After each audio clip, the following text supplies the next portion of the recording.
Soundproofing a floor might seem daunting, but we have a few different installation guides to show you how to create floors that can resist noises like talking and music, and in fact footsteps as well. Airborne noises, which are things like talking and music, need high mass, and impact noises like footsteps need a material that can cushion the energy to reduce the noise. Before you begin soundproofing your floor, there's a little bit of housekeeping that needs to be done. You'll need to clear all the furniture out of your room. The first thing to look at with floor soundproofing are your skirting boards. The only system where these can be left, although it isn't really recommended, is our bronze system. However, it is best to just remove them in all instances if you can. For flooring that has a carpet down, this will need to be lifted. Carpet is easy enough to lift and then just replace afterwards, but be sure to store it in a roll to reduce creasing. For best results, you should also lift the carpet grippers. You'll later install carpet gripper strips designed to create a perfect, even finish on acoustic floors without compromising the soundproofing, and we will look at these later on in the installation guide.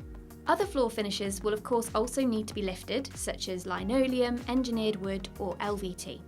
If you have an underlay beneath your floor, remove this as well. For our bronze system, you don't need to lift the subfloor, which might be plank floorboards or chipwood panels.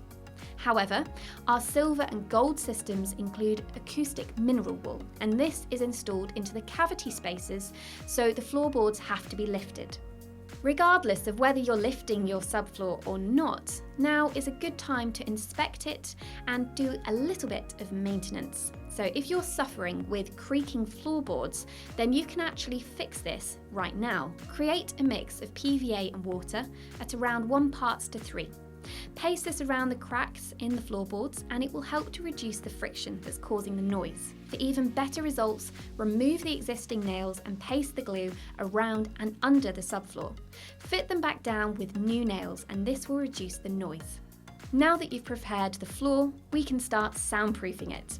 With the cavity spaces exposed, we can install the acoustic mineral wool. This is a dense and fibrous material, so make sure you wear gloves, goggles and a mask while handling this product. You might think this looks just the same as ordinary fiberglass loft insulation, but it isn't. Instead, this wool has a high mass that can absorb and dissipate sounds. We do this to reduce the drum effect, which sounds particularly bad with impact from footsteps. The drum effect is when sound enters a cavity space and bounces around inside it, just like a drum. Because a noise reverberates around, it gets even louder than it would have been originally, and this can make your noise issue much worse. So don't be tempted to leave old insulation between your joists, because without the high mass, it has no acoustic properties. The mineral wool should be closely packed into the spaces, and if any needs cutting to size, a serrated knife or a saw is best for this. Acoustic mineral wool should fill roughly 70% of the cavity space, and you should never completely fill a cavity space or it could become damp if all of the airflow is stopped. Next, we can bond the isolation strips to the top of the floor joists. These strips are vibration resistant and made from a recycled rubber crumb. To install the strips, remove the film on the back and press firmly onto the timber joists to adhere them. Now we can install a flanking band around the perimeter of the room. The flanking bands help to prevent impact vibrations moving between the subfloor and the skirting boards. For now, leave the flanking band as it is while we fit the rest of the system. With the flanking band in place, you can refit your subfloor, which will rest on top of the isolation strips and should butt up against the flanking band. Our gold system has an extra layer of defence that improves its ability to block both airborne and impact sounds. This is a thin but very effective viscoelastic membrane that has a self-adhesive back, some flex and a lot of mass. It's best to install this as full rolls because the fewer joins there are, the stronger the floor system becomes. However, for ease, this membrane does also come with half roll sizes that are lighter and easier to handle if you're a one-man band. Cover the whole of your subfloor with this membrane and touch it up to the perimeter flanking band. While sticking the membrane to the floor, press back and forth across the width to push out air bubbles as you go. To connect 2 pieces of text sound, you can overlay a couple of inches with your second piece, and then use a sharp blade to cut through both sheets in a straight line. Remove the excess, and this will create a perfect join. If you're fitting a carpet, then you'll need to finish the perimeter flanking band now. If you're installing a different finish, we'll do the step later on. Fold down the band so it lays flush on the floor. Over this, you can fit your skirting board to the wall. By resting the board on the skirting band, it's not in direct contact with your floor, and this will strengthen your soundproofing system.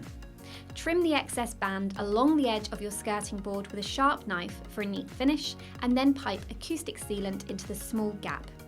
Next, for carpet finishes, we can install the carpet gripper strip. This is a self-adhesive rubber crumb isolation strip and should be fitted with a 2 to 5 mm gap between it and the skirting board so they don't touch. Now you are ready to lay your mute mats. The Mute Mat 3 comes in square sheets that are just over 1 metre across and weigh 18 kilos per mat. For this reason, it is best to have an extra pair of hands to help lift and shift the mats, which will arrive to you on a pallet. This mat is made from 3 layers, which allow it to resist both airborne and impact noises. The 2 black layers are mass-loaded vinyl sheets of 2 different masses. The centre of the mat is a closed cell foam, and this is going to resist the impact vibrations. This foam can't release the air which is trapped inside the cells, and so it compresses but won't bottom out. And this means that your foot can't thud into the floor. It also means it returns to its original state after compression. When you come to fit these mats to the size and shape of your room, it can be done easily by cutting them to size with a sharp blade. Bond the mats to the floor with suitable adhesive. We are using a Mapai VS90.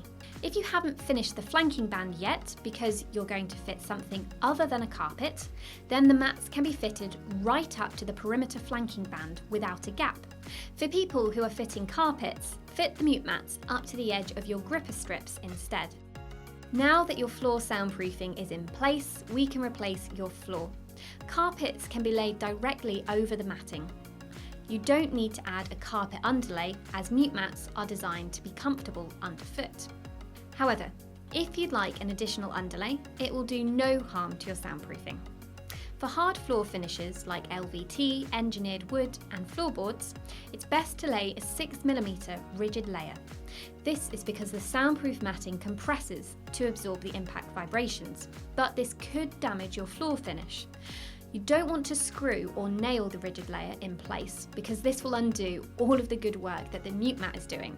Instead, get the Mapai adhesive back out and bond the 6 mm layer to the mute mat. Now you're ready to lay the floor finish as normal.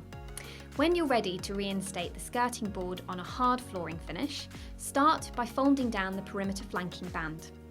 Rest and fit the skirting boards over the folded flanking band, and this means that the skirting can't make direct contact with the floor.